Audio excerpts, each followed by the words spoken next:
Hey guys, we are going to talk about a recent controversy, can we say it, of Hania Aamir because अभी recently सबको पता होगा कभी मैं कभी तुम की वजह से हानिया आमिर और फाद मुस्तफाक और कहीं कहीं कोई और भी कास्ट मौजूद थी कभी मैं कभी तुम की बाय टूर्स पे। पहले पाकिस्तान में इस तरह से नहीं होता था कि यहाँ से एक्टर्स वगैरह और अपने काम की वजह से बाहर जाते थे और मीट एंड ग्रीट्स होते थे इस तरह की चीज़ें, बट अब ये होना स्टार्ट हो गया। लाइक पहले युमना और वहाज भी गए थे तेरे बिन की वजह से, अब नाउ लाइक ये लोग भी गए हैं। पर वहां पे काफी सारे मसले मसाइल आ चुके थे सामने और जो कि काफी ज्यादा सोशल मीडिया के ऊपर भी जा रहे थे और लोग थोड़े से इस बात से हुए थे कि ये क्या बात हुई। अगर नॉर्मली लोगों को नहीं पता तो मैं बता दूं कि मीट एंड ग्रीट्स का ये सीन होता है कि बेसिकली जो लोग फैंस आपसे मिलने आते हैं वो पे करके आते हैं, उनका लाइक टिकट होता है वो खरीद के अपने पैसे लगा के और फिर आपसे मिलने आते हैं। उसके अंदर बातचीत होती है आपस में और सेल्फीज वगैरह लोग लेते हैं और पिक्चर्स खाना वगैरह भी होता है, डिनर हो गया, तो इस तरह से होता है। ऐसा नहीं होता कि फ्री में बहुत सारे लोग आ गए हैं और वो आपसे आके मिल रहे हैं, तो इस तरह का कोई सीन नहीं होता।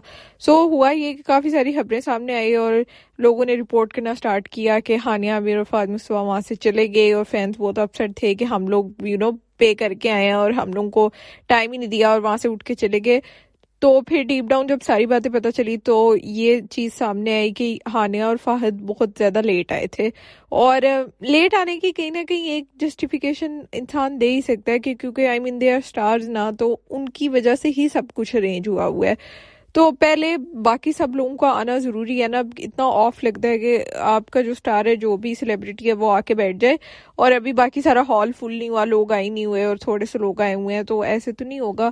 लेकिन शायद कुछ लोगों ने ये भी कहा कि ये पाकिस्तान में कॉमन है चीज के, यहाँ पे लोग टाइम का इतना करते नहीं है, लेकिन बाहर लोग इस चीज को माइंड करते हैं। आई मीन तो है, जैसे जैसे खबरें सामने आती गई तो पता चला कि पहले जो हानिया है उनकी एक मैनेजर है माइदा। आई थिंक जो हानिया के व्लॉग्स देखते हैं शायद उन्होंने उनको पता होगा या कहीं ना कहीं।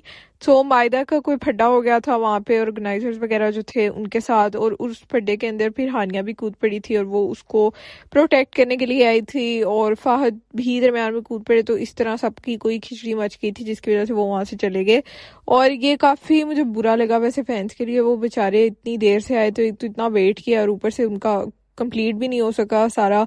तो ये चीज हुई, बाद में और भी खबरें आती गई, हानिया ने स्टोरी भी लगाई और उसको उनके बहुत सारे दोस्तों वगैरह ने शेयर भी किया और इस तरह की चीजें हुई। दरम्यान में नाइमा भट्ट का भी कोई मसला हो गया था, आई थिंक उनका भी कोई उनके साथ शायद फड्डा चल रहा था, तो उन्होंने भी दबे दबे अल्फाजों के अंदर वो चीज बयान करने की कोशिश की। जब ये सारी चीजें सामने आई तो जो कनाडा में हानिया का भी टूर हुआ था, तो वो भी जिन्होंने ऑर्गेनाइज कराया था वो आई थिंक कोई औरत थी और उन्होंने भी ये चीजें फैलाई कि हाँ ये प्रॉब्लम्स थे और ये टाइम पे नहीं आते, कमिटमेंट पूरी नहीं करते, ये वो, विच इज सो सैड क्योंकि आप जिन्होंने पूरा ऑर्गेनाइज कराया होता है उनका प्रॉब्लम हो जाता है। मुझे कहीं ना कहीं दोनों तरफ की स्टोरी थोड़ी बहुत समझ आई। एक तो ठीक है यार, आपका टाइम है, आप थोड़ा बहुत लेट हो जाएं क्योंकि आप आई मीन मेन कैरेक्टर हैं, लेकिन इतना लेट होना बनता नहीं है। और दूसरा, अगर आप ये भी सुनने में आया कि मायदा ने कहा कि जल्दी जल्दी जब आप भी गए तो उन्होंने कहा जल्दी जल्दी बस करो और खत्म करो, तो ऐसा नहीं था होना चाहिए। क्योंकि अभी जब हाज और यमुना का टूर हुआ था तो कोई इतनी कोई खबरें सामने आई नहीं थी, वो भी थोड़ा बहुत लेट आए थे, लेकिन उन्होंने फिर बाद में उस चीज को शायद मैनेज कर दिया होगा। और ये आई थिंक बेहतर होता है, अगर आप लेट आ भी गए हैं तो फिर आप बाद में थोड़ी ज्यादा देर बैठे हैं ताकि जो आप लोगों से मिलने आए हैं उनका भी थोड़ा सा दिल हल्का हो जाए।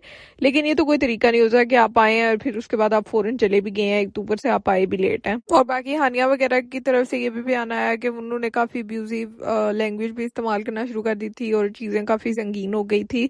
और बाद में इनका एक और भी था मीट एंड ग्रीट, जो कि बाद में वो भी कैंसिल हो गया। सो मतलब अजीब सा सिनेरियो हो गया है। उधर ऑर्गेनाइजर्स की तरफ से भी उन्होंने इनको काफी चीजें की और इन्होंने भी किया, तो आई थिंक दोनों तरफ से ही हुआ है। But I feel like celebrities should be responsible because at the end of the day आप जो है वो बाहर जाके अपने मुल्क का एक इमेज जो होता है वो रिप्रेजेंट कर रहे होते हैं ना, जो कि पहले ही मतलब अच्छा खासा खराब है। सो या that was all the story and I will see you guys in the next video. Take care and bye bye.